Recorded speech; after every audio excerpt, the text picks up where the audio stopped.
ايه الفرق ما بين السعر والقيمة؟ السعر بيقول لك المنتج ده بكام، القيمة بتقول لك المنتج ده يستاهل ولا لا. السعر بيقول لك انا هدفع كام علشان يبقى المنتج ده بتاعي، القيمة بتركز حوالين الاحساس.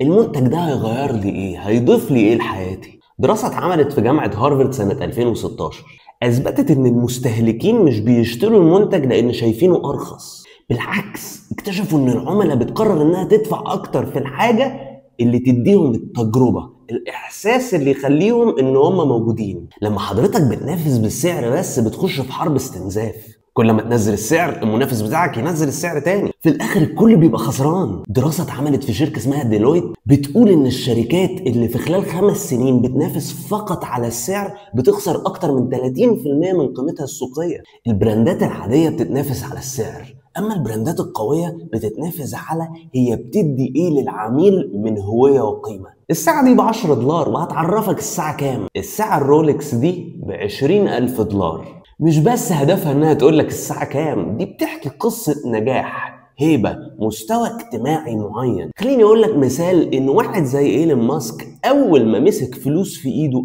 اول حاجة جاب عربية غالية جدا. ما كانش الهدف بالنسبة لايلون ماسك ان هو يتشهر او ان هو يكون غني معاه عربية غالية جدا، كان الهدف انه يخش وسط مستويات الناس اللي معاها العربيات دي. ابل مش بتبيع لك منتج فقط، ابل بتبيع لك حاجه اسمها التميز. نظره ناس كتير بتختلف لما بتشوفك ماسك ابل عن لو ماسك تليفون تاني. تعال اقول لك على مثال اخير.